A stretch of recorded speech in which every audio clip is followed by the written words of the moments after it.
चलो बेटा आप करें टॉपिक स्टार्ट। बेटा एक तो देखो अभी आप में से एक स्टूडेंट का पेपर हुआ है शुभा का, तो वो तो कह रही है सर जो आपने पढ़ाया उन्हीं में से क्वेश्चंस आए। अगर हम लोग सिर्फ पॉली और ये हंस रहे हैं जो बाकी साथ बैठे हैं, आया है तो शुक्र है। हाँ चल शुक्र है शुक्र है शुक्र है। तुम लोगों से ना ये सुनने के लिए मैं सारा साल इसीलिए पढ़ाता रहता हूँ, पर तुम लोगों से ये सुनने को मिले कि पढ़ाई में से चीजें आई। जैसे देखो अभी बायोमोलिक्यूल्स की अगर बात करें, आपको लास्ट टाइम मैंने याद है पॉलीमर्स का कराया था, प्रोटीन्स का स्ट्रक्चर कराया था, पेप्टाइड लिंकेज अगर याद हो। इसके पेपर में एक तो वही क्वेश्चन आ रखा है पेप्टाइड लिंकेज का, कि लिंकेज शो कर रखी है, आपको बताना विच out of these is peptide linkage. एक तुम्हें बड़ी रिएक्शन मैं भी डालता था अगर ध्यान में हो, हेलोल्केन था, उसको अल्कोहलिक की वजह से ट्रीट करते थे, एल्कीन बनता था, फिर उसको फर्दर ट्रीट करते थे HBr के साथ, हेलोल्केन बनता था, फिर उसको दोबारा सोडियम और ईथर के साथ ट्रीट करते थे वुड reaction, we used to get formation of alkane. एक इसके पेपर में यही क्वेश्चन आया। एक मेथड ऑफ प्रिपरेशन बड़ी बार कराया था, फिनोल एक्वस NaOH, याद है क्लोरोबेंजीन की फॉर्मेशन आती थी, तो एक ये क्वेश्चन आ रखा है। आपको इतनी बार एसिड्स के कंसेप्ट कराए थे, फिनोल के, याद है नाइट्रो ग्रुप अटैच करके और ऑर्थो ग्रुप अटैच करके। एक इसके पेपर में वही क्वेश्चन उसी लॉजिक का आ रखा है। एक आपको बार बार कहता था जो डिफेक्ट्स है उनके फिगर्स आ जाएंगे, आपको फिगर में सॉर्ट आउट करना what type of defect is this. एक इसके ये आया है। तो बेटा जैसे तुम बच्चों को चीजें पढ़ाता हो ना वैसे कर लो, क्लियर। तो आज मुझे मालूम है 30-40 मिनट्स में हमारा ये बायोमोलिक्यूल्स खत्म हो जाएगा, ठीक। तो बायोमोलिक्यूल्स खत्म करके हम लोग आज एक बार फिर से, क्योंकि देखो अभी तक कईयों के कोर्सेज खत्म नहीं, हम लोग कोर्स फिनिश करने के बाद अब फिर इनकी एक बार रिवीजन, फिर पी ब्लॉक, क्योंकि तुम सबको पी ब्लॉक के रीजनिंग टफ लगा, तो हम लोग पी ब्लॉक की रीजनिंग से फिर स्टार्ट कर देंगे। चल अब जैसे पी ब्लॉक बोला, इसका एक पेपर का क्वेश्चन ध्यान में आ गया, याद है इतनी बार कराया था HF और HCl। HF क्या था, हाईली विस्कस इन नेचर, और HCl हमारे पास क्या था, लिक्विड फॉर्म गैसियस फॉर्म में था, ड्यू टू इतनी बार किया था हाइड्रोजन बॉन्डिंग। एक इसके ये क्वेश्चन आ रखा है। एक मैंने आखिर में पढ़ा है शायद SF6 है, उसका स्ट्रक्चर का आ रखा है कि SF6 का स्ट्रक्चर कैसा है। आपको बार बार कहता था पी ब्लॉक में से रिएक्शंस इतनी नहीं आएंगी, आपको रीजनिंग के क्वेश्चन आंसर या स्ट्रक्चर्स पे वही क्वेश्चंस आ रखे हैं, ठीक। तो आज बेटा एक बार पहले हम लोग इस चैप्टर को फिनिश कर लेंगे। लास्ट टाइम याद है हम लोगों ने कहाँ पे एंड किया था, मुझे एक बार रिवाइज करा दो कि लास्ट टाइम कहाँ पे एंड किया था, है ना। प्रोटीन्स के डीनेचर्ड प्रोटीन्स का नोट लिखा था। तो बेटा आज डीनेचर्ड प्रोटीन के बाद ना प्रोटीन्स के दो टॉपिक रह गए थे। First was classification of proteins, classification of proteins. अब ये जो क्लासिफिकेशन ऑफ प्रोटीन्स है, इस पे ना अब आपको क्वेश्चन कैसे आ सकता है पेपर में, मैं आपको पूछूंगा classification on the basis of source. ये रेयर है कभी आए कि एग्जांपल देकर हम लोग पूछे what type of protein is this, ये रेयर है। हर बार आपको प्रोटीन की प्रॉपर्टीज पे क्वेश्चन आता है। तो ये क्लासिफिकेशन पहला हमारे पास आता है on the basis of source. First classification is on the basis of source. Source के बेस पे हम लोग प्रोटीन्स को क्लासिफाई इनटू टू टाइप्स। एक हमारे पास आता है एसेंशियल प्रोटीन, एक आता है हमारे पास एसेंशियल प्रोटीन, और एक हमारे पास आ जाता है that is our non essential protein. जो एसेंशियल प्रोटीन है इसका कॉमन एग्जांपल सबसे ज्यादा ये हमारे पास आ जाता है हिस्टिडाइन, और एक आ जाता है लाइसिन, हिस्टिडाइन और लाइसिन। ये जो नॉन एसेंशियल है इनमें हमारे पास कॉमन एग्जांपल आ जाता है प्रोटीन्स, और एक और हमारे पास आ जाता है that is our aspartic acid, और एक और अगर नोट करना है तो दिस इज आवर ग्लाइसिन। तो बेटा ये एग्जांपल्स रेयर है कभी आए, ये मैंने लिख दिए, एग्जांपल्स रेयर है। इसका क्वेश्चन पता है कैसे आ रखा है, ये क्या था on the basis of source. Source का मीनिंग क्या था, how these are available to us, whether these are being performed in our body or we are taking it from outside of the body। इनका source क्या होता है, या तो inside our body या आउटसाइड बॉडी। तो हमारे दिमाग में क्या आता है, जो एसेंशियल है ये बॉडी में प्रोड्यूस होने चाहिए, पर इसमें रिवर्स था।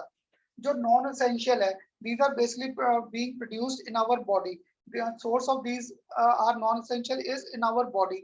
ये body में खुद produce हो रहे थे. Essential proteins are those which we take from outside, जो मैं बाहर से ले रहा था. तो आपको बड़ी बार क्लासिफिकेशन के बेस पे याद रखा है कि when we take proteins from outside, clear, what type of proteins are these? तो तुम सबके दिमाग में आता है जो बॉडी में बन रहे हैं या आउटसाइड से ले रहे हैं, these are our essential are non essential. पर रिवर्स था, जो हम लोग बॉडी में बन रहे हैं उन्हें नाम देते हैं non essential, and which we take from outside, जो मैं बाहर से ले रहा था to maintain our proteinaceous structure, that is known as our essential proteins. इसलिए देखा कई बार जब हमारे पास टीन एज में हमारी बॉडी की डेवलपमेंट प्रॉपर नहीं है, we take enzymes from outer side, from proteins from outer side. जैसे मेरे टाइम में एक बड़ा कॉमन था, पता नहीं है भी कि नहीं, हम लोग छोटे होते बड़ा इंटेक करते थे प्रोटीन एक्स. तो प्रोटीन एक्स में क्या था, कुछ जो प्रोटीन्स कम है वो बॉडी में इंटेक बढ़ा देते थे. तो दीज आर एसेंशियल, और जो बॉडी में प्रोड्यूस हो रहे दीज आर नॉन एसेंशियल. इसके बेस पे पहला क्वेश्चन आ रखा है. क्लियर? तो ये तो आ गया फर्स्ट कंसेप्ट, आसान. कर दूं इसे रब? बेटा कर दूं इसे रब फर्स्ट? सर एसेंशियल हम बाहर से लेते हैं, वो वाले होते हैं? हाँ जी सर एसेंशियल वो होते हैं जो हम ले रहे हैं बाहर से? Which we take from outside, जो मैं बॉडी में नहीं बन रहे, which we take from outside, जो बॉडी में बन रहे हैं इन्हें नॉन एसेंशियल्स. इसलिए देख मैंने एक एग्जांपल भी ऐसा लिखा, प्रोटीन्स, ये तो हमारी बॉडी में ही बन रहे हैं. ठीक. इसके बाद बेटा जो सेकंड है ना, लास्ट ईयर तक मैं सबके शॉर्ट नोट्स लिखवाता था. अब ये शॉर्ट नोट्स नहीं आएंगे. तो ये सेकंड आ गया हमारे पास, ऑन द बेसिस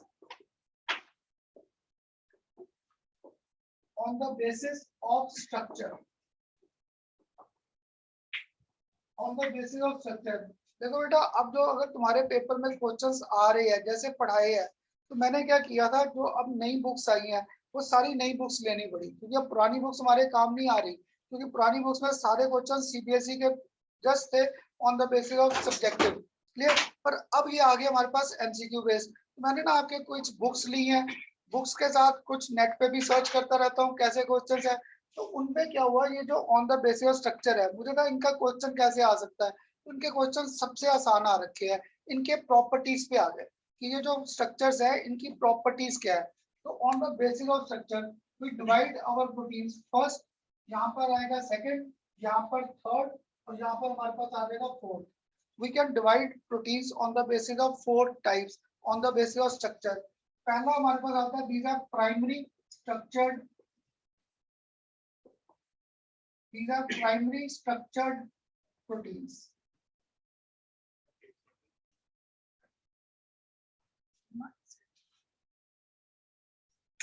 तो ये प्राइमरी स्ट्रक्चर्ड प्रोटीन्स. पहले हमारे पास आ गए these are primary structure proteins. फिर नेक्स्ट आ गया हमारे पास these are secondary structured proteins. Secondary structured proteins. फिर हमारे पास आ गए tertiary structured proteins. SP structured proteins के लिए लिख दिया. और आखिर में हमारे पास आ गए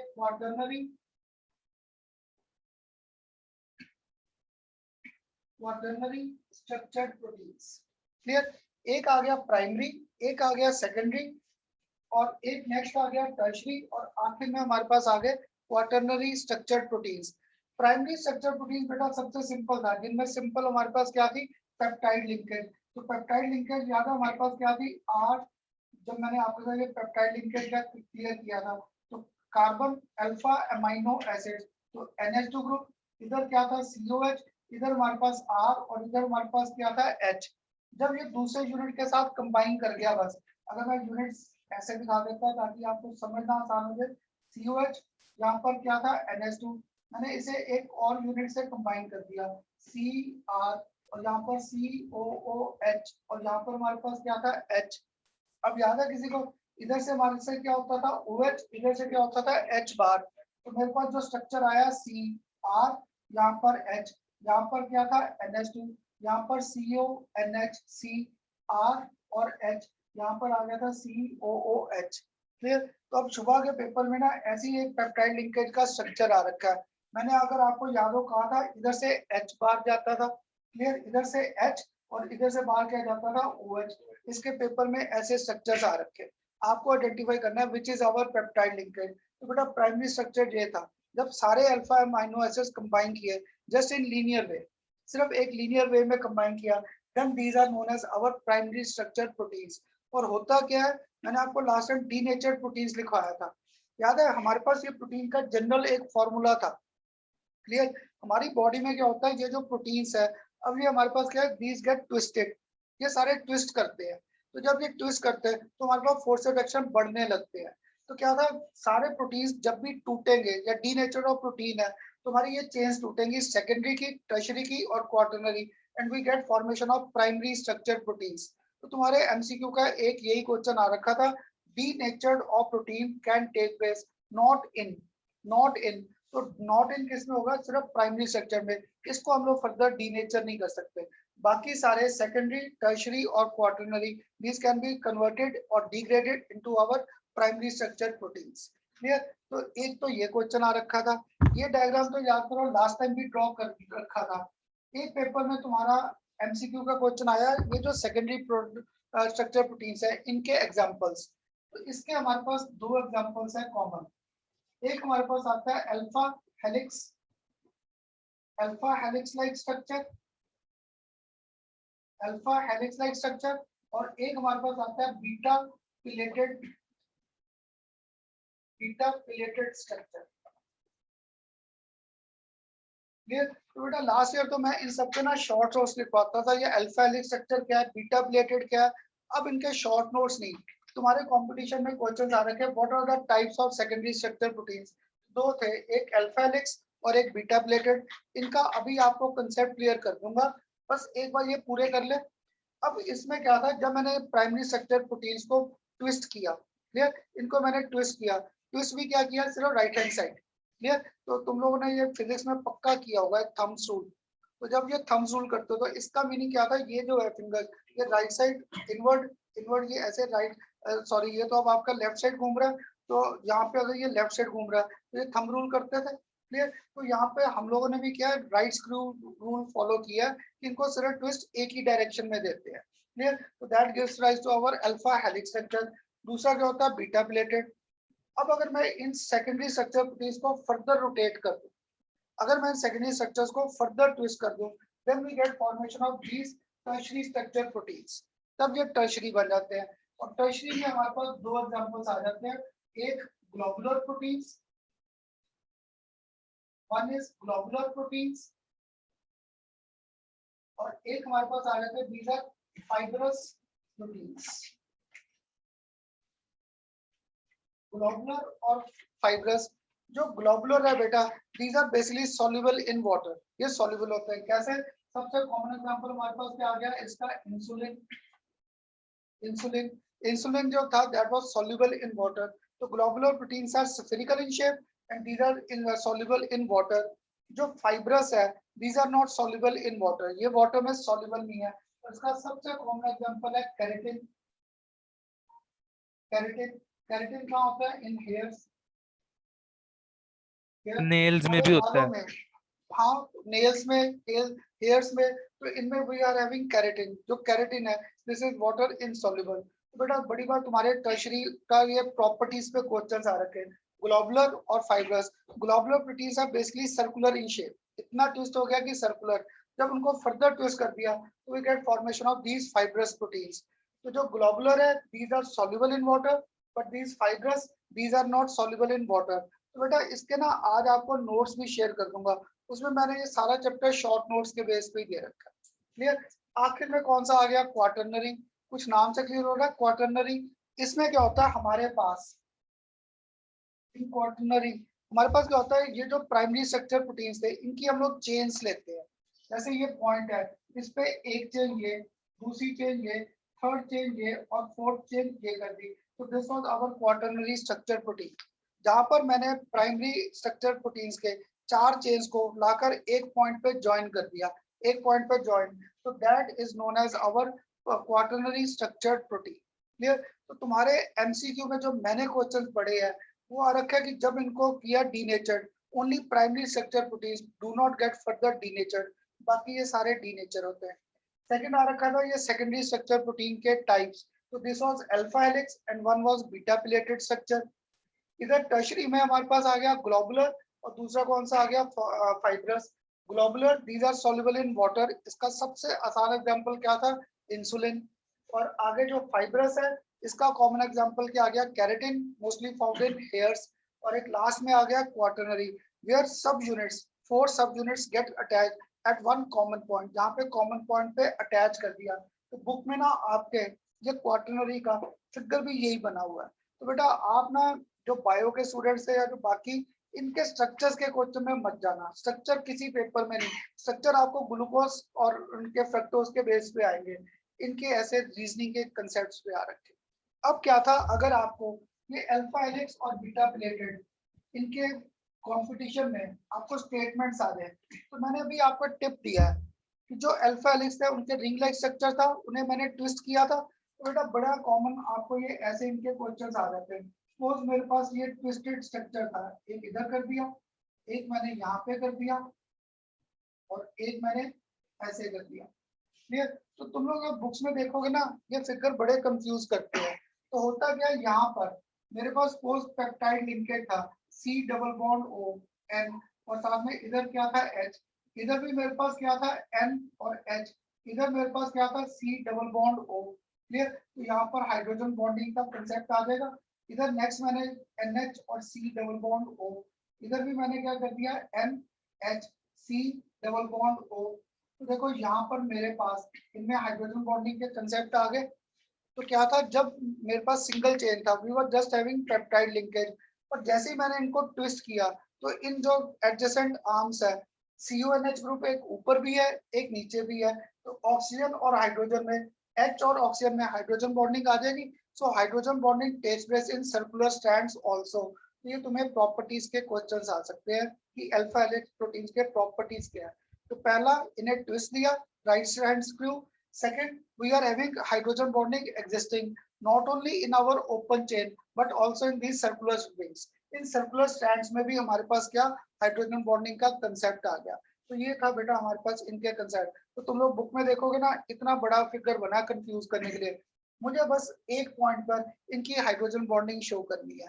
और फिर मैं यहाँ पे शो कर देता हूँ, एक स्ट्रैंड में C double bond O NH ऐसे है, दूसरे स्ट्रैंड में NH C double bond O ऐसे है।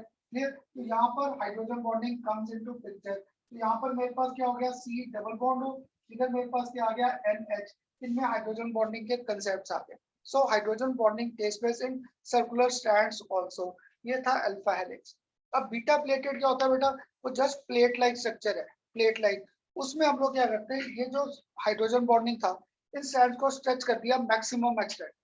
जैसे इनको स्ट्रेच किया up to that point that these hydrogen bonds are not broken, then these chains are connected to one another. These are what flat structure. यहाँ पे rings खत्म कर दी, मैंने रिंग्स को स्ट्रेच कर दिया टू मैक्सिमम एक्सटेंट। इसलिए बीटा को मैंने साथ में क्या लिखा था, अल्फा हेलिक्स, और बीटा को लिखा था प्लेटेड स्ट्रक्चर। तो वहां पे प्लेटेड मींस उसे प्लेट लाइक फॉर्म में कर दिया हम लोगों ने। वी एक्सटेंड या we stretch these hydrogen bonds to maximum extent.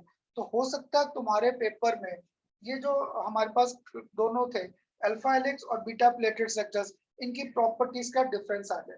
तो डिफरेंस मेन क्या था, in alpha helix hydrogen bonding takes place even in circular strands, और बीटा प्लेटेड में क्या था, we extend these strands to maximum maximum point so that these hydrogen bonds do not get broken.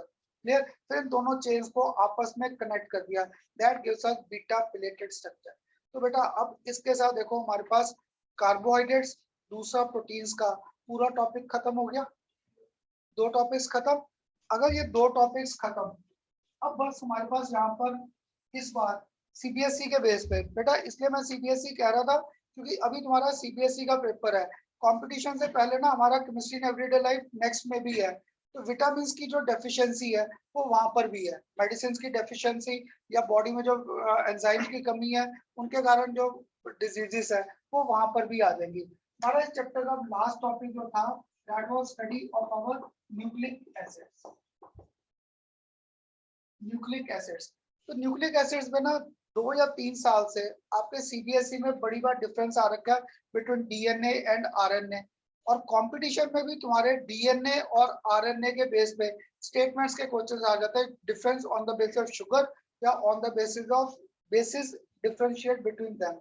तो जो nucleic acid है ना, basically these are having link between sugar, sugar के साथ क्या आता है हमारे पास बेसिस, और बेसिस के बाद हमारे पास क्या आता है दिस फॉस्फेट बॉन्ड, साथ में इनके क्या आता है फॉस्फेट बॉन्ड।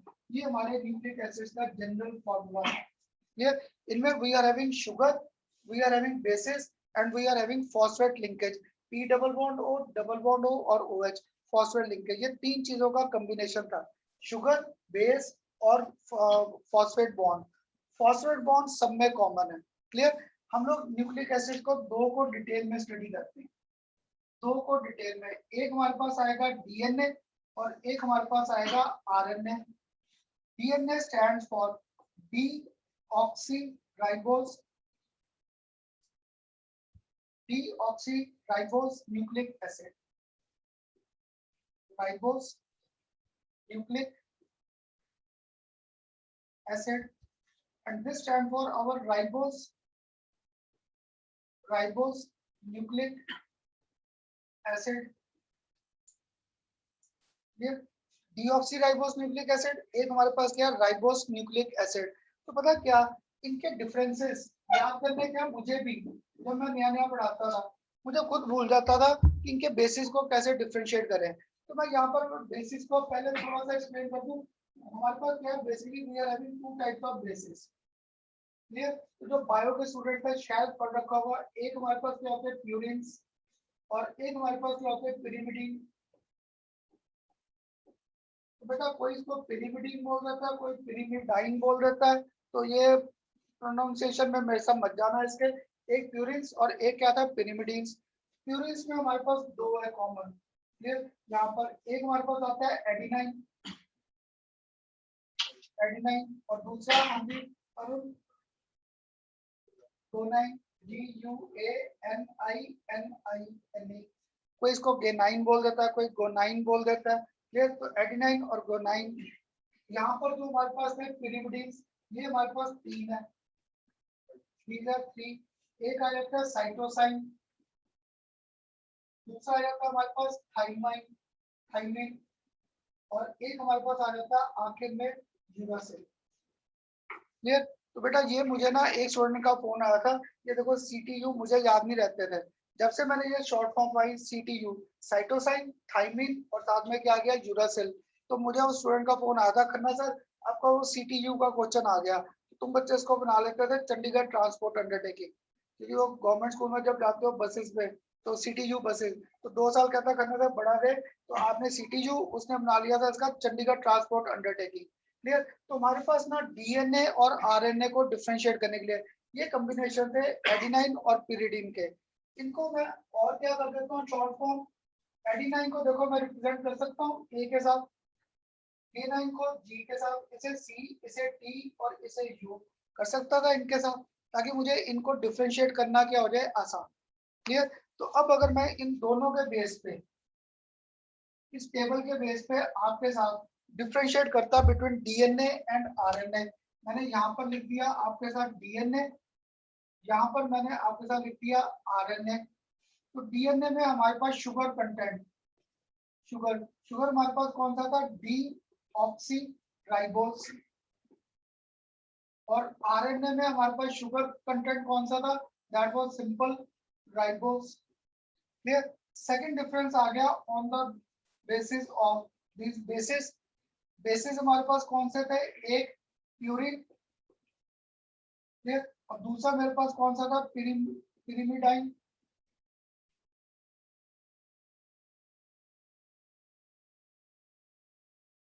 दूसरा पिरिमिडिन्स।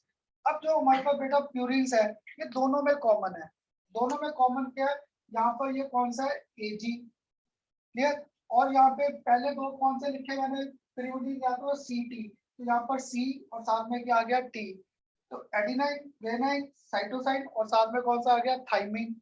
ऐसे अगर अब यहाँ के बेसिस लिखता आरएनओ के, यहाँ पर भी बेसिस हमारे पास क्या थे प्यूरिन्स, और दूसरे हमारे पास क्या थे, पिरिमिडाइन। इनमें हमारे पास क्या होता है, ये कॉमन है, तो जो बायो के स्टूडेंट्स है ए और जी ये इनमें कॉमन है, सी इसमें कॉमन है। क्लियर। अब टी नहीं, टी के प्लेस में क्या आ जाता है, यूरासिल। तो तुम्हारे बेटा पेपर में बड़ी बार मैंने क्वेश्चन पढ़ा है, हम लोग स्ट्रेन के कॉम्बिनेशन दे देंगे, स्ट्रेन के कॉम्बिनेशन देकर आपको पूछेंगे whether this is DNA chain और whether this is RNA chain. तो क्या था देखो, एजी और सी तक सारा सेम है, अगर थाइमिन टी आ गया बीच में तो पक्का है that is our DNA chain, और अगर उसमें आ गया U that is our RNA chain. हमारे कंपटीशन में सबसे आसान क्वेश्चन ये पड़ा है कि कॉम्प्लीमेंट्री चेन्स आती हैं, you have to sort them out whether this is DNA और वेदर दिस इज आरएनए। तो मुझे क्या था स्टार्टिंग में ना ये नाम ही नहीं याद होते थे, फिर मैंने इनके शॉर्ट फॉर्म बना ली, प्यूरिन्स की एजी और पिरिमिडिन्स की बना दी सीटीयू। तो एजी से अपने आप पेपर में स्ट्राइक कर जाएगा कौन सा था, दूसरा सीटीयू। तो सीटीयू से Chandigarh transport undertaking, cytosine, thymine और यूरासिल आ गया।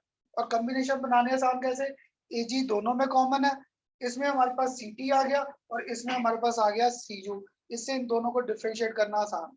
तो तुम्हारे ना 2 या 3 साल सीबीएसई में सबसे आसान क्वेश्चन आ रखा है, differentiate between DNA and RNA on the basis of sugar and bases, कि शुगर और बेसिस के बेस पे इनको डिफरेंशिएट करो। क्लियर। अब इसके बाद थर्ड डिफरेंस जो हमारा कॉमन था, क्लियर, थर्ड डिफरेंस ये क्या था, DNA these are available in nucleus of the cell,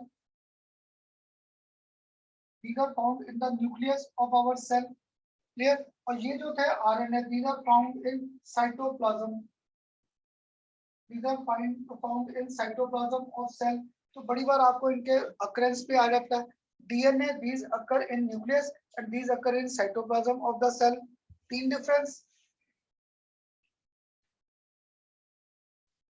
अब इसका जो और डिफरेंस आता है हमारे पास fourth, these are present in large number, DNA these are present in large number, इनका नंबर रन कर सकता है इनटू मिलियंस, इनका नंबर रन कर सकता है इनटू मिलियंस।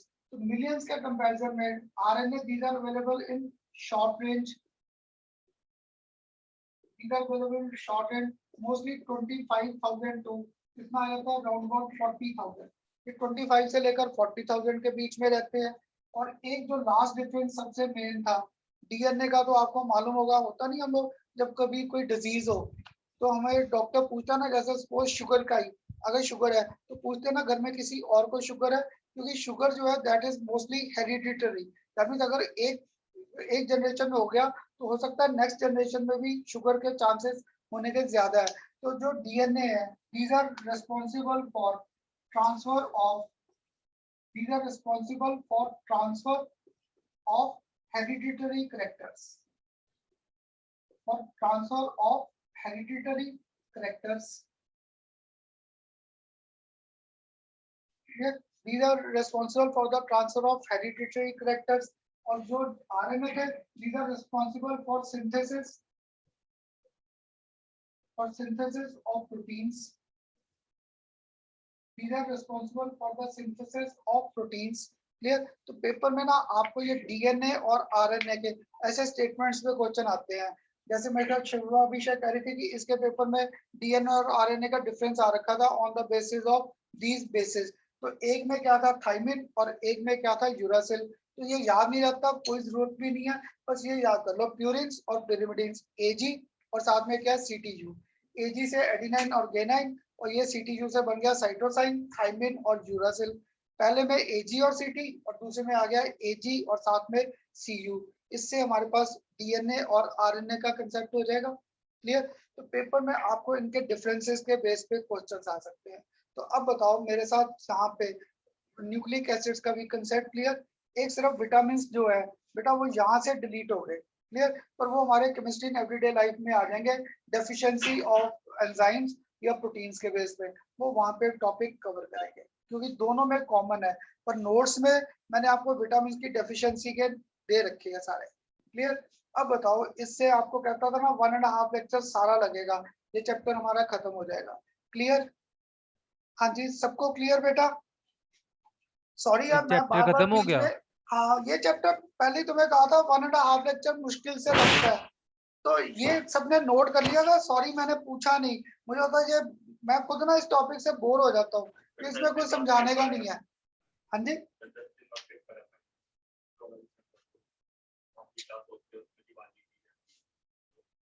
10 दिन बाद क्यों कह रहा है? अभी अभी कौन सा है? 15 दिन तो 1 महीने 15 दिन तो होते हैं, उसमें दिवाली भी है तो दिवाली तो अभी बड़ी दूर है, दिवाली पे कहाँ पहुंच गया? दिवाली पे कहाँ पहुंच गया ये?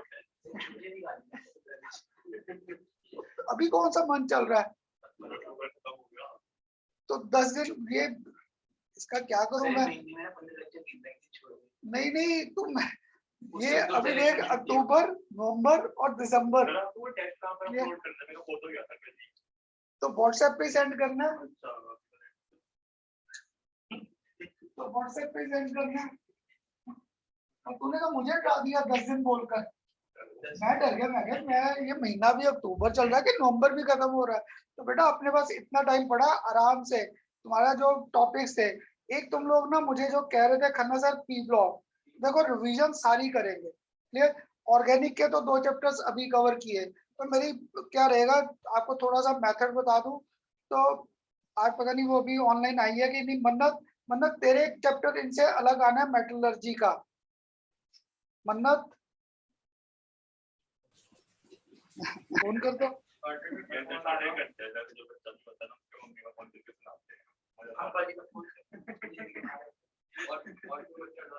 चल, हाँ जी मन्नत, मन्नत तेरे सिर्फ एक चैप्टर एक्स्ट्रा आना है ना? वो था मेटलर्जी का। तो बेटा वो यस सर।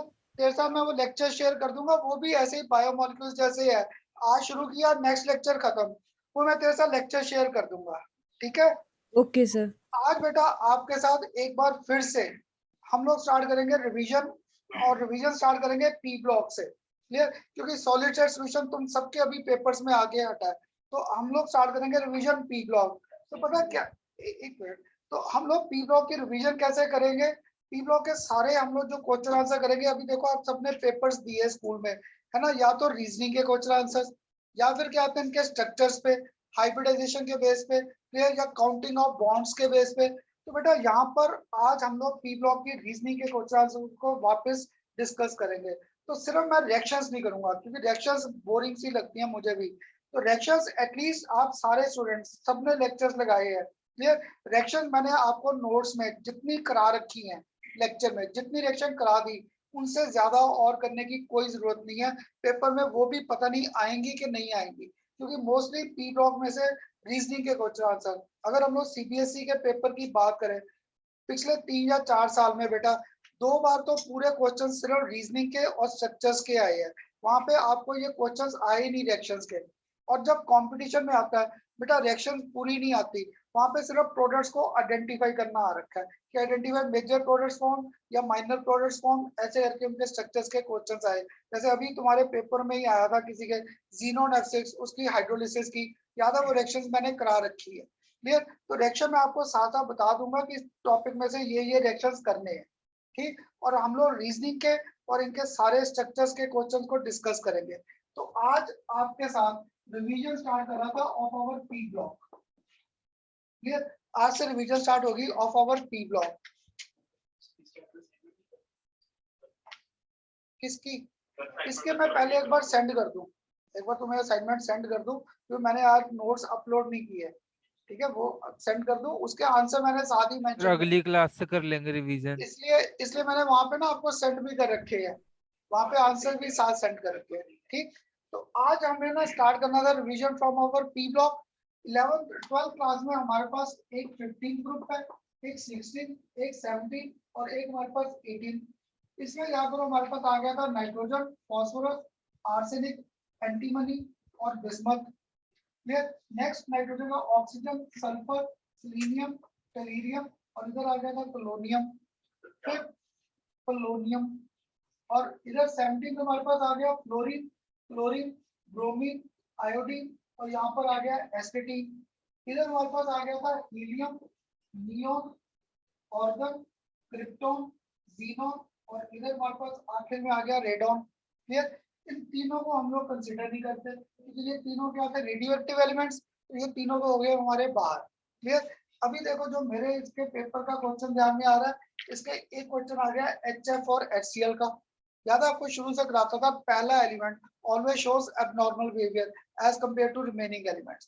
क्लियर? मुझे ना आज यहाँ पे रीजनिंग के क्वेश्चन अगर आपको याद हो 15 और 16 ग्रुप के सेम थे, जैसे 15 ग्रुप में थे वैसे ही 16 में थे, फिर हमारे पास 17 का था, फिर हमारे पास 18 का था, और 18 में जीनॉन के स्ट्रक्चर सबसे टिपिकल स्ट्रक्चर्स आए थे हाइब्रिडाइजेशन बेस्ड। क्लियर? तो ये सारे हम लोग डिस्कस करेंगे। तो आज सबसे पहले 15 ग्रुप से स्टार्ट करना था। क्लियर? तो मुझे ना इन ग्रुप की जनरल कॉन्फ़िगरेशन भी नहीं याद रहती। तो अगर तुम्हें याद हो नाइट्रोजन, इसका आउटरमोस्ट शेल क्या होता था 2s2, और साथ में क्या होता था 2p3, इसका होता था 2s2 2p4, इसका होता था 2s2 2p5, और इसका आ जाता था नियॉन का 2s2 और 2p6। तो देखो इससे मुझे इन सारे ग्रुप्स की जनरल कॉन्फ़िगरेशन मिल गई। इस ग्रुप का जनरल कॉन्फ़िगरेशन हमारे पास क्या आ गया NH2 NP3, इस ग्रुप का जनरल कॉन्फ़िगरेशन आ गया NH2 NP4, इस ग्रुप का जनरल कॉन्फ़िगरेशन आ गया NH2 NP5, और इस ग्रुप का जनरल कॉन्फ़िगरेशन आ गया NH2 NP6। क्लियर? तो NH2 P3 P4 P5 और P6 इनकी जनरल कॉन्फ़िगरेशंस आ गई। अब अगर तुम्हें याद हो, जस्ट मैंने आपको जब पढ़ाना स्टार्ट किया था ये चैप्टर, मैंने आपको कहा था मुझे इनके रीजनिंग के क्वेश्चन आंसर याद नहीं रहते, सिर्फ कॉन्फ़िगरेशन लिखते थे। कॉन्फ़िगरेशन लिखते ही हमें कोई ना कोई लॉजिक मिलता था। तो बेटा आज भी मैंने यहाँ पर इन प्रॉपर्टीज को स्टडी करना है लेफ्ट टू राइट, और कहाँ स्टडी करना है टॉप टू बॉटम। क्लियर? तो मुझे आज भी इनका कुछ नहीं याद रहता, मुझे बस एक फिजिक्स का रिलेशन याद है, मैं F is directly proportional to Q1 Q2 divide by हमारे पास क्या है R स्क्वायर। और अगर तुम में से किसी ने ध्यान रखा हो, मैंने जब ये चैप्टर स्टार्ट किया था दो स्टेटमेंट्स इंपॉर्टेंट लिखवाए थे। है किसी को ध्यान में क्या थे वो दो इंपॉर्टेंट स्टेटमेंट्स, कि सारी रीजनिंग हमारी इन दो स्टेटमेंट्स पे है?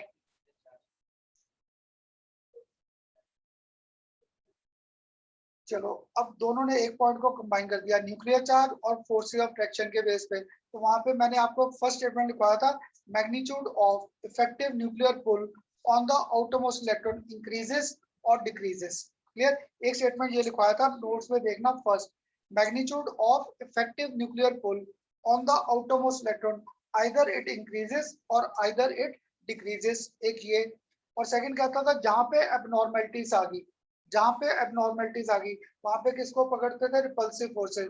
तो magnitude of inter electronic repulsion increases और डिक्रीजेस। तो आज भी ना आपको ये दोनों स्टेटमेंट लिख देता हूँ ताकि तुम्हें रीजनिंग के क्वेश्चन आंसर समझने आसान लगे। क्लियर? फर्स्ट स्टेटमेंट सबसे कॉमन रीजनिंग में आएगा मैग्नीट्यूड, ये लिख लेना, ये स्टेटमेंट बढ़िया काम आएंगे। Magnitude of effective nuclear pull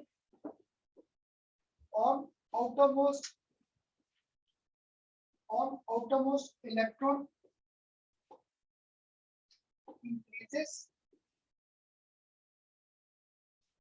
increases or decreases, बेटा जहां पे नॉर्मल रीजनिंग है वहां पे हम लोग इसी स्टेटमेंट को पकड़ कर चलते हैं। जहां पर हमारे पास एबनॉर्मलिटीज आ जाएगी वहां पे सबसे कॉमन स्टेटमेंट आ जाएगा magnitude of inter electronic repulsions increases or decreases। Magnitude of inter electronic repulsion increases और डिक्रीजेस। और जहां पे तुम कहीं फंस जाओ तो बस ये फिजिक्स का relation Q1 Q2 divide bye R square, ये प्रॉपर्टी तो पता नहीं कितनी बार आपके साथ यूज कर दी रीजनिंग में। क्लियर? इनके बेस पे सारे इन चैप्टर्स की रीजनिंग के क्वेश्चन आंसर रहते हैं। जैसे देखो फर्स्ट लेफ्ट टू राइट हम लोगों ने क्या पढ़ा था, एटॉमिक साइज डिक्रीजेस, है ना, पढ़ा था सबसे पहला सिंपल कि एटॉमिक साइज डिक्रीजेस। पर हमारे पास क्या हुआ, जब मैं मूव किया कहां से, ऑक्सीजन से नाइट्रोजन से ऑक्सीजन, जब मैं मूव किया 15 ग्रुप से 16 ग्रुप, तो साइज क्या करना चाहिए था, डिक्रीज, है ना। अगर लॉजिक्स पे चलते तो 15 टू 16 जाने पे हमारे पास साइज क्या करना चाहिए था, डिक्रीज। पर हमारे पास रिवर्स था, हमारे पास क्या था, जो 16 ग्रुप है this shows slight increase in size. Clear. 16 group में क्या होता है, स्लाइट इंक्रीज इन साइज। तो तुम्हारे कंपटीशन में पेयर्स के क्वेश्चंस आ सकते हैं कि किसका साइज बड़ा है और किसका साइज स्मॉल है। तो जो मेरे जैसा स्टूडेंट एक प्रॉपर्टी में पढ़कर बैठा है कि left to right atomic size decreases, तो वो तो वहां पे उसी बेस पे आंसर करेगा। पर अगर आपको मैंने शुरू से आदत क्या डाली थी कि बस इनकी कॉन्फ़िगरेशन लिखो, तो 15 ग्रुप की जनरल कॉन्फ़िगरेशन क्या थी, NS2 NP3। 16 ग्रुप की जनरल कॉन्फ़िगरेशन क्या थी, NS2 NP4। क्लियर। तो अगर ये NS2 NP3 का, अब शायद तुम में से कोई मुझे रीजन भी दे देगा। फिर हाफ फिल ऑर्बिटल ज्यादा स्टेबल होते हैं। सही कह रहा है, रुक जाओ अभी बताता हूँ। सही कह रहा है, 1 2 और यहाँ पर 3, यहाँ पर 1 और 2, 1 2 3 और 4। अभी ना तुम्हारे में से एक स्टूडेंट बैठा है मेरे पास, और उसे यही करना था, जब पेपर करते हैं ना डाउट आता है कि रीजनिंग क्या है। देखो तुम्हारा ये कंसेप्ट ठीक होता, अगर मैं पूछता विच इज मोर स्टेबल या which has got higher ionisation enthalpy, तब मेरा आता ये 15 ग्रुप। पर अभी मैं आयनाइजेशन एंथैल्पी पे नहीं गया, मैं आज रिवीजन में सिर्फ साइज को पकड़कर चला। पहली प्रॉपर्टी जो हम लोग 11th में भी करते थे, एटॉमिक रेडियस, आज मैंने सिर्फ एटॉमिक रेडियस को पकड़ा है। तो बेटा यहाँ पर अब सोचकर आंसर दो कि 15 ग्रुप का साइज छोटा रह गया और 16 ग्रुप में साइज इंक्रीज कर गया, क्यों? किसी को लग रहा है क्या से, है ना? क्योंकि यहाँ पे क्या हो गया, पेयरिंग स्टार्ट हो गई। और एक स्टूडेंट को सही क्या किया, खन्ना सर कहते थे जहां पर भी एबनॉर्मलिटी है वहां पे वो रिपल्सिव फोर्सेस को दिमाग में घुमाना है। तो फिर मुझे इंटर यहाँ लिखते ही क्लियर है। इलेक्ट्रॉनिक रिपल्शन हो जाएंगी उसमें। क्लियर। तो फिर अब तू स्टेबिलिटी पे कहाँ पहुंच गया था आकाश, तो स्टेबिलिटी को पकड़ेंगे आयोनाइजेशन एंथैल्पी में। तो चंद्रेश अब यहाँ पर क्या होगा, पेयरिंग होने के कारण inter electronic repulsion, so that's why 16 group size is slightly greater as compare to 15 group. ये पहला कॉमन एमसीक्यू का क्वेश्चन आ सकता है। क्लियर। अब जब मैं गया नोबल गैसेस पे, हाँ जी, ना ये ध्यान रखना, क्योंकि ये हमेशा जो 16 ग्रुप में है पेयरिंग के कारण यहाँ पे रिपल्शन आ जाती है। ना रुक जाओ। तो ये अब तू जहाँ मर्जी पढ़ लेना, बाद में पढ़ लेना, क्योंकि जो नाइट्रोजन है उसका रहता है ऑलमोस्ट 72। क्लियर। तो दूसरे का जाके कम हो जाता है 70, फिर 74 हो जाता है। क्लियर। तो अब इसके बाद आखिर में कौन सा आया मेरे पास, 18 ग्रुप। 18 ग्रुप में कॉन्फ़िगरेशन आ गई NS2 NP6। अगर ये ना 18 ग्रुप, तो 18 ग्रुप में मेरे पास यहाँ पर ये 1 2 1 2 3 4 5 और ये 6। क्लियर। अब देखो हमारे पास क्या था, साइज ऐसे डिक्रीज होना चाहिए था, पर नोबल गैसेस पे जाकर हमारे पास क्या होता है, there is abrupt increase in size. Clear. जो नोबल गैसेस है यहाँ पे अब्रप्ट इंक्रीज इन साइज आ गया, तो क्या हुआ, यहाँ पर सारे इलेक्ट्रॉन पेयर्ड अप। अगर सारे इलेक्ट्रॉन पेयर्ड अप है तो क्या आ गया, magnitude of inter electronic repulsion gets maximum. तो that's why these noble gases show abrupt increase in size. तो तुम्हारे एमसीक्यू का सबसे पहला सिंपल क्वेश्चन ये आ जाता है on the basis of atomic size. Clear कि left to right size decrease करता है, पर यहाँ पर जाकर सारे इलेक्ट्रॉन्स क्या हो गए, पेयर्ड अप, रिपल्शन। तो रिपल्शन के कारण this shows slight increase in size. Clear, या एबनॉर्मल इंक्रीज इन साइज। तो ये पहला कॉमन रीजनिंग का आ गया। तो जो आकाश आप कह रहे थे ना हाफ फील्ड को पकड़ेंगे on the basis of ionisation enthalpy, वो भी बाद में। क्लियर। अब बताओ पहला एक एटॉमिक रेडियस का सिंपल रीजनिंग क्लियर। यस हाँ जी। सर। अगर ये क्लियर है तो हमारे पास क्या होगा इस चैप्टर में, रीजनिंग के क्वेश्चन आंसर में। याद है 11th क्लास में हम लोगों ने 3 कंसेप्ट किए थे, बॉन्ड लेंथ, बॉन्ड ऑर्डर, और कौन सा किया था, बॉन्ड एनर्जी। ये तीनों कंसेप्ट याद करो पी ब्लॉक में भी। जब आपने ऑर्गेनिक स्टार्ट की थी first lecture, effect of hybridisation, वहां पे भी इन तीनों प्रॉपर्टीज को आपस में स्टडी किया था। क्लियर। तो चंद्रेश अगर नहीं किया तो अब कर ले मेरे साथ, कोई बात नहीं। बॉन्ड लेंथ, बॉन्ड ऑर्डर और बॉन्ड एनर्जी। क्लियर। तो याद है आपको कहता था मुझे बॉन्ड ऑर्डर समझाना नहीं आता, तो बॉन्ड ऑर्डर ये ऐसे क्लियर होता था, ये सिंगल बॉन्ड, डबल बॉन्ड के लिए मेरी फिंगर्स पास आई, ट्रिपल बॉन्ड के लिए शोल्डर्स भी पास आ रहे हैं। क्लियर। तो क्या था, जैसे जैसे बॉन्ड ऑर्डर बढ़ रहा है, सिंगल से डबल, डबल से ट्रिपल, तो bond length will go on decreasing. क्यों? क्योंकि ये पहला सिंगल बॉन्ड, डबल बॉन्ड के लिए मेरी फिंगर्स पास आई, और ट्रिपल बॉन्ड के लिए मेरे शोल्डर्स भी पास आ रहे हैं। तो मुझे कोई लॉजिक नहीं याद, sp3 हाइब्रिडेशन, sp2 sp रहेगी ऑर्गेनिक में। क्लियर। मुझे सिंपल सा कंसेप्ट क्लियर है कि जैसे जैसे बॉन्ड ऑर्डर बढ़ रहा है बॉन्ड लेंथ विल डिक्रीज। दूसरा, अगर मेरे पास एक बॉन्ड तोड़ना है, 2 बॉन्ड तोड़ने हैं, या 3 बॉन्ड, तो 3 बॉन्ड को तोड़ने के लिए पक्का एनर्जी ज्यादा चाहिए, क्लियर, क्योंकि सिंगल बॉन्ड को ब्रेक करना आसान, डबल को थोड़ा मुश्किल, ट्रिपल को और भी मुश्किल हो गया। तो इससे मुझे क्लियर हो गया these three terms are related to one other. Bond length इधर, दूसरा यहाँ पर आ जाएगा बॉन्ड ऑर्डर, तीसरा यहाँ पर आ जाएगा बॉन्ड एनर्जी, या एक और कॉम्पिटिशन में कॉमन क्या आ जाता है, बॉन्ड स्ट्रेंथ या बॉन्ड स्टेबिलिटी, क्लियर। तो ये आपके साथ पी ब्लॉक में भी किया था, इवन ऑर्गेनिक में भी, कि बॉन्ड लेंथ लिख दो ऊपर, बाकी सारी प्रॉपर्टीज क्या है, inversely related, bond order, bond energy और बॉन्ड स्ट्रेंथ या बॉन्ड स्टेबिलिटी, क्लियर। अब इनको पकड़कर हमारे पास रीजनिंग के क्वेश्चन आंसर्स आते हैं, क्लियर। तो ये हमारे सारे बॉन्ड लेंथ के कंसेप्ट पे आ जाएंगे रीजनिंग में यूज, क्लियर। तो मैं एक बार ना अभी आज आपके साथ सारे बार रीजनिंग के क्वेश्चन आंसर कंपाइल कर रहा था। इसके बाद हमारे पास इन प्रॉपर्टीज के साथ एक सबसे कॉमन जो पहला क्वेश्चन आता है सब में जो कॉमन है, 15th group, 16th group, 17th group और 18th ग्रुप, इस ग्रुप की जनरल कॉन्फ़िगरेशन थी NS2NP3, इस ग्रुप की NS2NP4, इस ग्रुप की NS2NP5, और ये तो हमारे पास क्या आ गया, न्यूट्रल, क्लियर। तो बेटा नेक्स्ट कॉमन क्वेश्चन इनका आ रखा है on the basis of availability of oxidation state, कि इनमें नीचे जाने पर कौन कौन सी ऑक्सीडेशन स्टेट एग्जिस्ट करेगी। तो याद करो अगर ये NS2NP3 था तो इसकी ऑक्सीडेशन स्टेट हमारे पास क्या आ सकती है, +3, 3 इलेक्ट्रॉन लूज कर दे, क्लियर, या फिर यह क्या करे, पांचों के पांचों लूज कर दे तो Yes, +5। sir.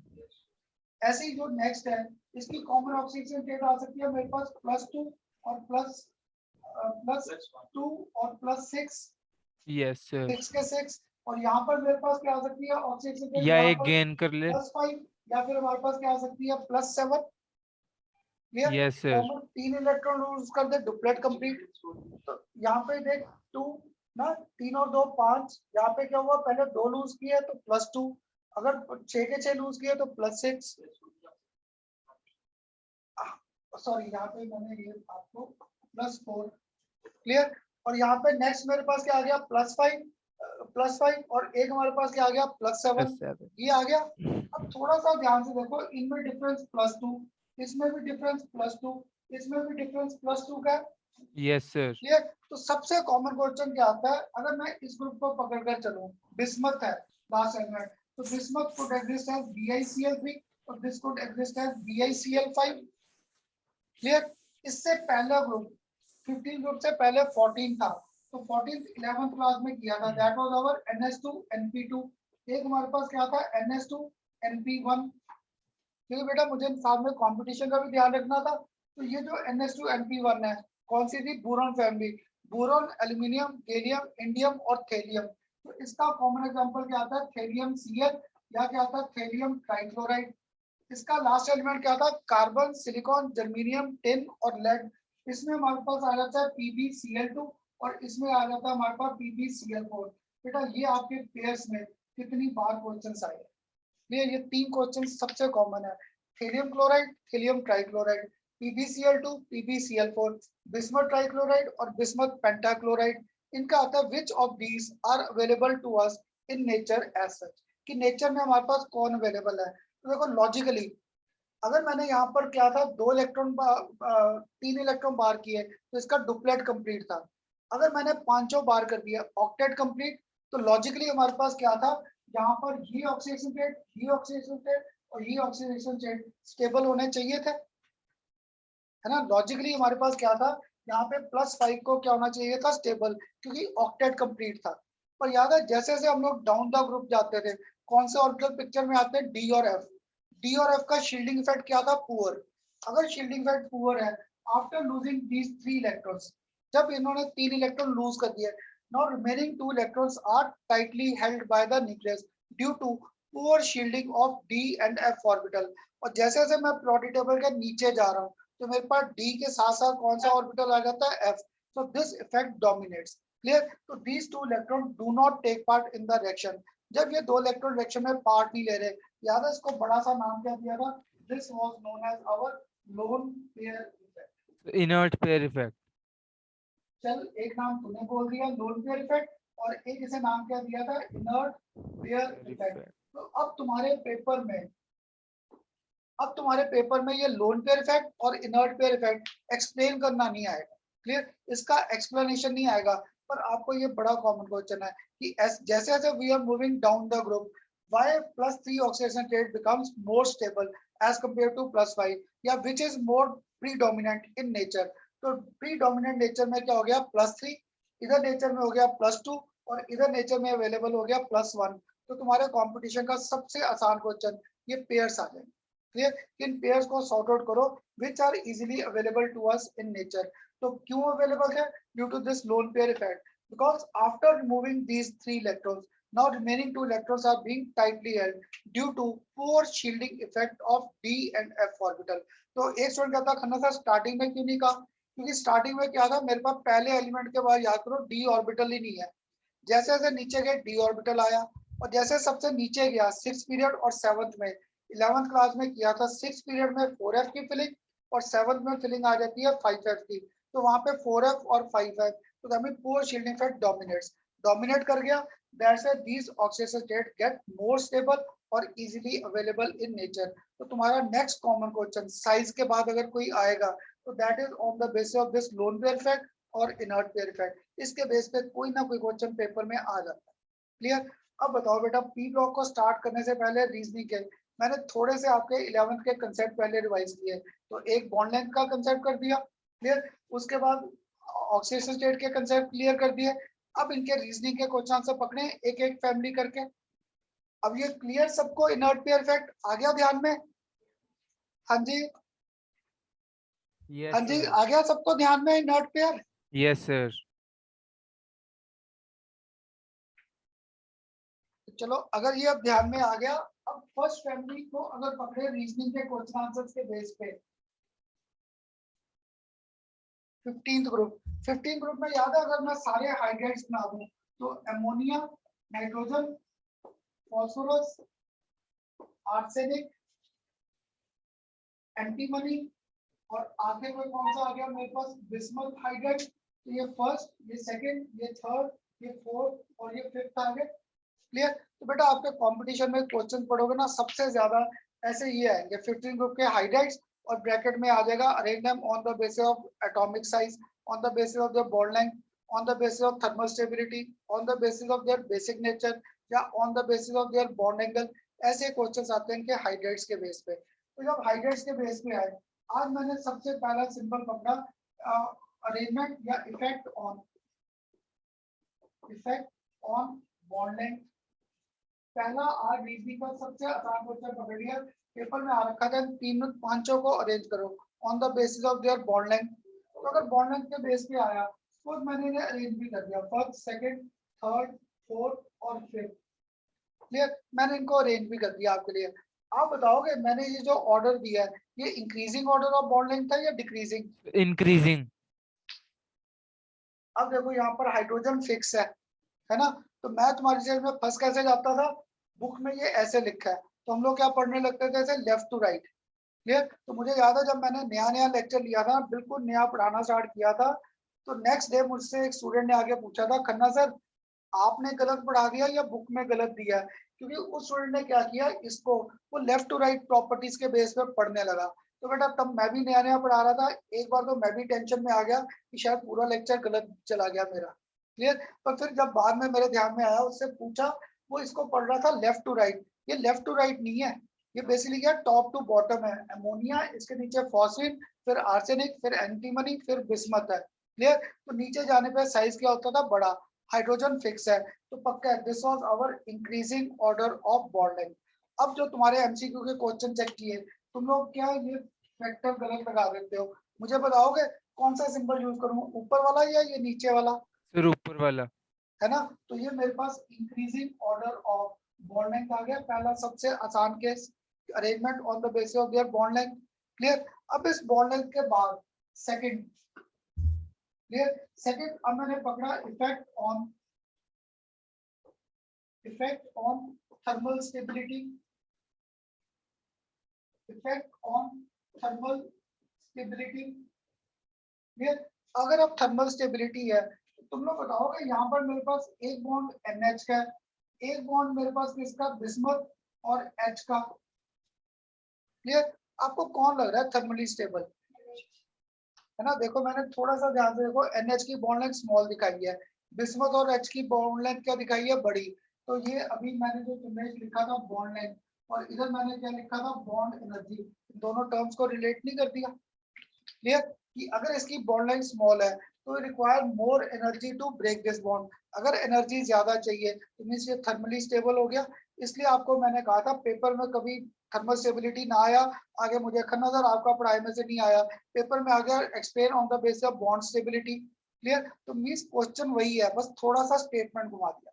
क्लियर, तो अगर effect on the basis of thermal stability है, अब मैंने अरेंज किया फिफ्थ, फोर्थ, थर्ड, सेकेंड और फर्स्ट। क्लियर, तो ये इस बार मेरे पास increasing order of thermal stability आ गया। क्लियर, तुम्हारे पेपर में कितनी बार अगर एमसीक्यू के क्वेश्चन पढ़ोगे, कितनी बार बॉन्ड लेंथ थर्मल स्टेबिलिटी के बेस पे इनके अरेंजमेंट्स आ रखे। क्लियर, इसलिए आपको कहता था अब तो पढ़ाई तुम्हारी आसान होगी, सिर्फ एमसीक्यू का पेपर है, तो तुम्हें सिर्फ चीजों को समझना है, क्रैमिंग तो रही नहीं, कोई डेफिनेशन नहीं आना, कुछ नहीं आना, सिर्फ ये कंसेप्ट है। क्लियर, अगर ये दो कंसेप्ट क्लियर है, अब इसके बाद थर्ड आ गया मेरे पास, effect on basicity. Effect on basicity, तो चलो बेसिसिटी अगर मुश्किल लगता है तो effect on basic nature, effect on basic nature. Clear, next आ गया reasoning on the basis of their basic nature. तो जब बेसिक नेचर है 11th क्लास में, 11th क्लास में क्या करो, हम लोगों ने लास्ट कंसेप्ट किया था लुईस एसिड बेस। तो लुईस एसिड बेस में क्या किया था, जो lone pair of electrons carry करता है which has got extra pair of electron that is said to be basic in nature, और जिसके बाद टेंडेंसी थी टू एक्सेप्ट इलेक्ट्रॉन या which was electron deficient that was said to be acidic in nature। फिर availability of electrons है तो वो basic, और जहां पे डेफिशिएंसी ऑफ इलेक्ट्रॉन है दैट इज एसिडिक। तो मुझे भी बस इतना ही कंसेप्ट याद है। देखो मैंने यहाँ पर N, एक H, दो H और तीन H, इधर लास्ट में भी बिस्मथ, एक H, दो H और तीन H। क्लियर, अब मैंने यहाँ पर लोन पेयर, तो लोन पेयर मैंने ऐसा दिखा दिया, ऐसे ही बिस्मथ हाइड्रेट का भी ड्रॉ किया, इसका भी लोन पेयर दिखा दिया। क्लियर, अब तुम लोग बताओ, अगर मैंने इनकी बेसिक नेचर को एक्सप्लेन करना है तो जो आप स्टूडेंट्स को आता है कि खन्ना सर किस पॉइंट के बेस पे रीजनिंग करें, अब तुम लोग बताओ, अगर मैंने बेसिक नेचर पे क्लियर करना है ये टॉपिक, तो मैं बॉन्ड लेंथ को पकड़ूं, लोन पेयर को पकड़ूं या किसे? चल साइड, चलो अब देख साइड को आखिर में जाके इलेक्ट्रॉन से लिंक कर दिया, तो अगर मुझे यहाँ पर अवेलेबिलिटी ऑफ इलेक्ट्रॉन्स का देखना है। क्लियर, तो किसी ने अगर फिगर ध्यान से देखा है, मैंने नाइट्रोजन का लोन पेयर इसके पास दिखाया, बिस्मथ का लोन पेयर मैंने इससे क्या कर दिया, दूर, क्योंकि यहाँ पे लॉजिक नहीं है। नाइट्रोजन का साइज क्या था, स्मॉल, अगर साइज स्मॉल था फोर्स ऑफ अट्रैक्शन क्या थे, ज्यादा, तो this lone pair was available on nitrogen, ये लोन पेयर नाइट्रोजन पर ही अवेलेबल है, तो that mean this becomes more basic in nature. क्योंकि बेटा जब नया नया पढ़ाता था ना, ये रीजन क्लियर करना मुझे भी बड़ा मुश्किल लगता था कि कैसे करूं। फिर आखिर में मैंने लुईस एसिड बेस का कंसेप्ट पकड़ा। या फिर एक स्टूडेंट अभी भी अगर कहता खन्ना सर मुझे नहीं समझ आया, मैं उसे कहता हूँ इन दोनों में से कौन हाइड्रोजन जल्दी लूज कर सकता है? बिस्मथ। अगर हाइड्रोजन लूज कर सकता है तो मींस एसिडिक, अगर एसिडिक है तो पक्का ये बेसिक कम हो जाएगा। क्लियर, तो जिसको बेसिक नेचर मुश्किल लगता है, अब तो देखो तुम्हारे कंपटीशन में तुम्हें अरेंज करना है, रीजन जो मर्जी दिमाग में आए, तो जिसको ये बेसिक से मुश्किल लगता है उसे मैं ये कह देता हूँ ये बॉन्ड लेंथ क्या बड़ी, अगर बड़ी है तो ये हाइड्रोजन को जल्दी क्लीव कर रहा है, अगर जल्दी क्लीव कर रहा है तो ये एसिडिक है, अगर ये एसिडिक है तो पक्का है इसकी बेसिक नेचर कम और अमोनिया की बेसिक नेचर क्या होगी, ज्यादा। पर प्रॉपर रीजनिंग क्या था, since nitrogen is small in size, clear, highly electronegative, so this lone pair is easily available on nitrogen। तो बेटा अगर आप कॉपी देखोगे ना, मैंने आपको ये रीजन लिखवा भी रखा है। तो प्रीशा सच आप मेरे साथ और सक्षम आप दोनों मेरे साथ ये टॉपिक पहली बार कर रहे हैं, तो बेटा जहां पर डाउट आए मुझे बता देना, क्योंकि बाकी सबने मेरे साथ ये टॉपिक कहीं ना कहीं कर रखा है। ठीक है सक्षम? हाँ जी सर। सक्षम, प्रीशा आप भी बेटा कहीं पे अगर डाउट आए तो मुझे रोक देना, करना सर इसको दोबारा एक्सप्लेन कर दो। ठीक है प्रीशा? Okay sir. चलो, तो अब देखो यहाँ पर लोन पेयर इजीली अवेलेबल है, तो this becomes maximum basic in nature. तो अगर मैं अब इनको अरेंज करूँ फर्स्ट, सेकंड, थर्ड, फोर्थ और फिफ्थ, मैंने इनको बेसिक नेचर पे अरेंज कर दिया। मानते हो डिक्रीजिंग ऑर्डर आ गया बेसिक का? अगर डिक्रीजिंग आ गया तो अब इन्हें अरेंज करना आसान हो गया।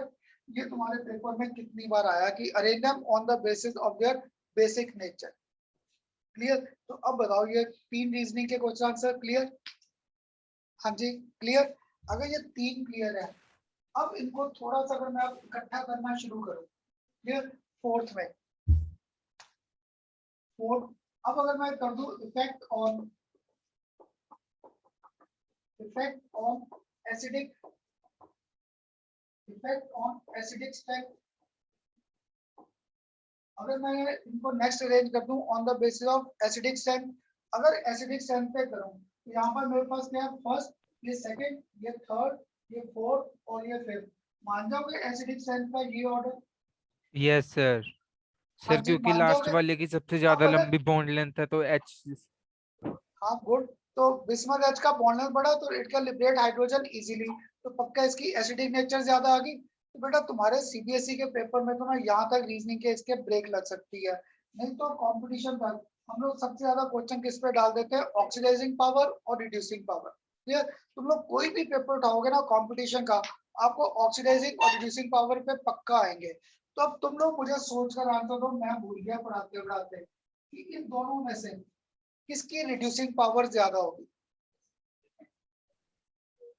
इन दोनों में से किसकी रिड्यूसिंग पावर ज्यादा होगी? मैं भूल गया, मैं खुद भूल गया। अब देखो मुझे यहाँ पे ऑक्सीडेशन का कंसेप्ट क्लियर था, याद है? ऑक्सीडेशन क्या था? Gain of oxygen, loss of hydrogen. Clear? Gain of oxygen या लॉस ऑफ हाइड्रोजन। अब बिस्मथ हाइड्राइड ये हाइड्रोजन जल्दी लूज कर सकता है?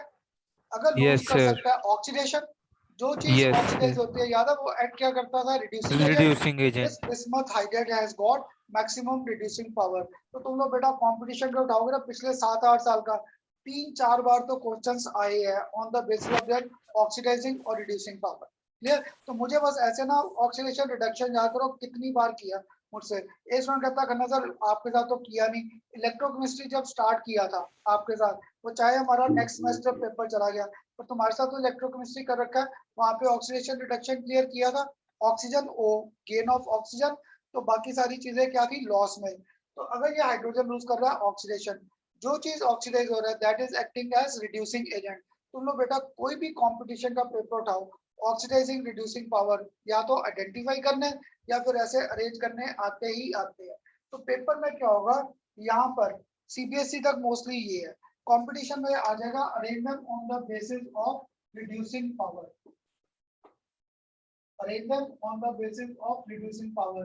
तो रिड्यूसिंग पावर के बेस पे मैंने अब इनको अरेंज कर दिया, फिफ्थ, फिर फोर्थ, फिर थर्ड, फिर सेकंड और फिर फर्स्ट। ये मेरे पास decreasing order of reducing power आ गया इनका। क्लियर?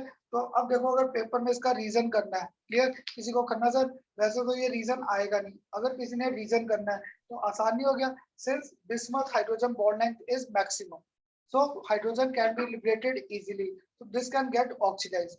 जो सब्सटेंस ऑक्सीडाइज हो रहा है that is basically acting as reducing agent और that has got reducing character और रिड्यूसिंग पावर मैक्सिमम। तो बेटा ऐसे पेपर में ना एक कंसेप्ट को पकड़कर उसी को इधर उधर घुमाना। क्लियर? तो ये आ गया मेरे पास on the basis of there reducing power. तो अब बताओ यहाँ तक रीजनिंग के question answer clear? Yes sir. हाँ जी क्लियर। अगर यहाँ तक क्लियर है, अब इसके बाद जो नेक्स्ट है, ये तुम्हारे पेपर में पता नहीं कितनी बार आया नेक्स्ट रीजनिंग का। क्लियर? वो आ गया मेरे पास, कितने हो गए? 4, 5, 5। तो अब ये सिक्स्थ आ गया हमारे पास, इफेक्ट ऑन बॉन्ड एंगल्स,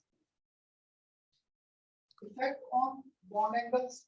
तो पहले ये बता दो, मैं आगे बढ़ता जा रहा था, सक्षम और प्रीशा दोनों को क्लियर है जितने रीजंस किए?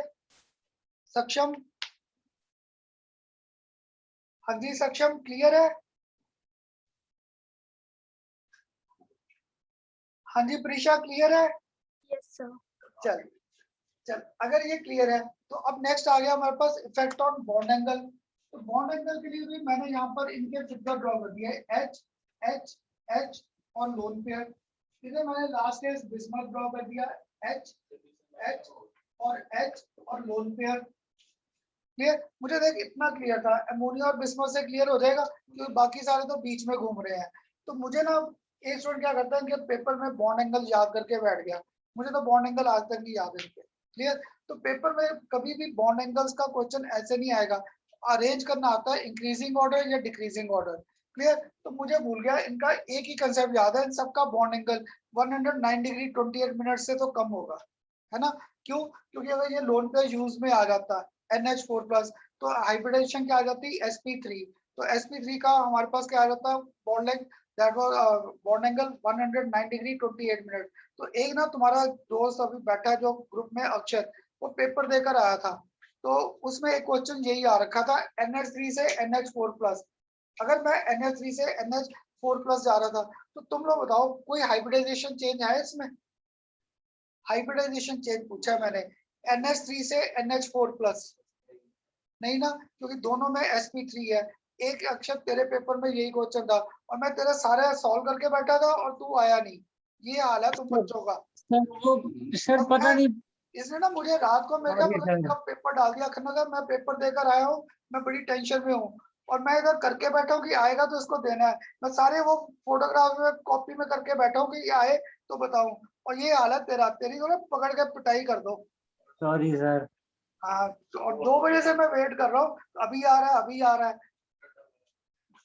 चल, और इसका मुझे अभी ध्यान में आ गया इसके बेस पे। तो अब देखो इनका बॉन्ड एंगल क्लियर करना था, तो मुझे ना बॉन्ड एंगल समझ में नहीं आ रहा, तुम लोग बताओगे किसके बेस पे बॉन्ड एंगल एक्सप्लेन करें? अब ठहर जाओ, ठहर जाओ। अगर लोन पेयर को पकड़ा, लोन पेयर को छोड़ रखा है मैंने बेसिक सेम के लिए, इसलिए यहाँ पे लोन पेयर का नाम भी नहीं लेना मैंने। क्लियर? सर क्योंकि लोन पेयर सब में इलेक्ट्रोनेगेटिविटी। एक एक है। मैं लोन पेयर पकड़ता कब? अगर मैं एक अमोनिया देता, एक वाटर देता, सर अमोनिया और इलेक्ट्रोनेगेटिविटी। वाटर, एक मिनट आकाश, अगर मैं देता अमोनिया और वाटर बॉन्ड एंगल, तब मैं लोन पेयर पकड़ता, क्योंकि अमोनिया में एक है, वाटर में 2 है। अगर 2 लोन पेयर है तो उसमें पक्का है बॉन्डेड पेयर और भी पास आ गए तब। पर यहाँ पे सब पे एक एक लोन पेयर है, इसलिए लोन पेयर को छोड़ दिया बेसिक सेम। और आगे सोचो, और आगे सोचो किसके लिए, किसको पकड़े बॉन्ड एंगल एक्सप्लेन करने के लिए? Sir electronegativity. चल, इलेक्ट्रोनेगेटिविटी को तेरे कहने पे पकड़ लिया, अब उससे क्या होगा? Sir share paired of electrons खींचेगा ये अपनी तरफ, हाइड्रोजन तीनों नाइट्रोजन की तरफ जाएंगे सर।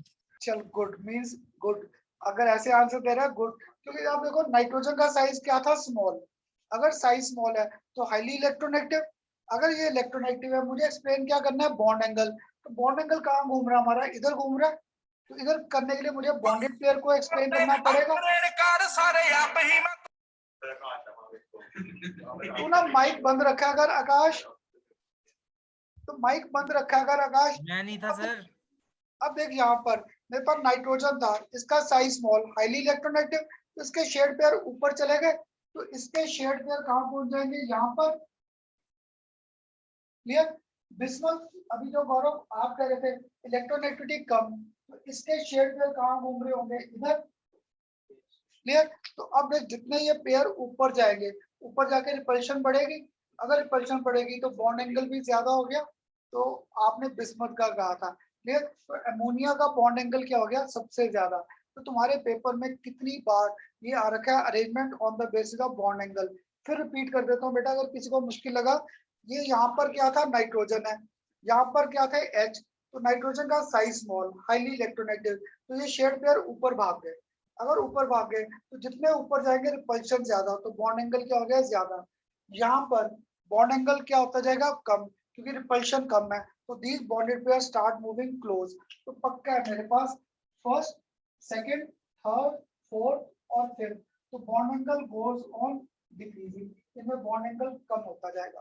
तो बेटा अगर तुम लोगों ने एमसीक्यू के शीट्स उठाई, पता नहीं कितनी बार आपको ये हाइड्रेट सारे अरेंज करने आ रखे, कभी बॉन्ड लेंथ, कभी बॉन्ड ऑर्डर, कभी बॉन्ड स्ट्रेंथ, और कभी on the basis of there reducing और ऑक्सीडाइजिंग पावर। तो देखो आज के लेक्चर में मैंने अभी थोड़ा सा ध्यान रखा है, मैंने सारे नॉर्मल करेक्टरिस्टिक्स लिए, मैंने कोई एबनॉर्मल करेक्टरिस्टिक नहीं पकड़ा। तो बेटा आज के लेक्चर में यहाँ तक किए नॉर्मल करेक्टरिस्टिक, अब नेक्स्ट लेक्चर में इनकी एबनॉर्मेलिटीज और इनके कुछ स्ट्रक्चर्स के क्वेश्चंस आ जाएंगे, जो पेपर में तुम्हारे बड़ी बार आ रखे हैं। याद है, अगर किसी को याद हो, phosphorus, oxo acid of phosphorus, कितनी बार क्वेश्चंस आ रखे हैं, इनको अरेंज करो, प्रोटिक एंड डाइप्रोटिक, या मोनोप्रोटिक, वो सारे हमारे नेक्स्ट लेक्चर में आते हैं। तो अब बताओ आज के लेक्चर पी ब्लॉक के रीजनिंग के सबको क्लियर हुए? Yes sir. हाँ जी, सबको क्लियर, कोई डाउट तो नहीं है?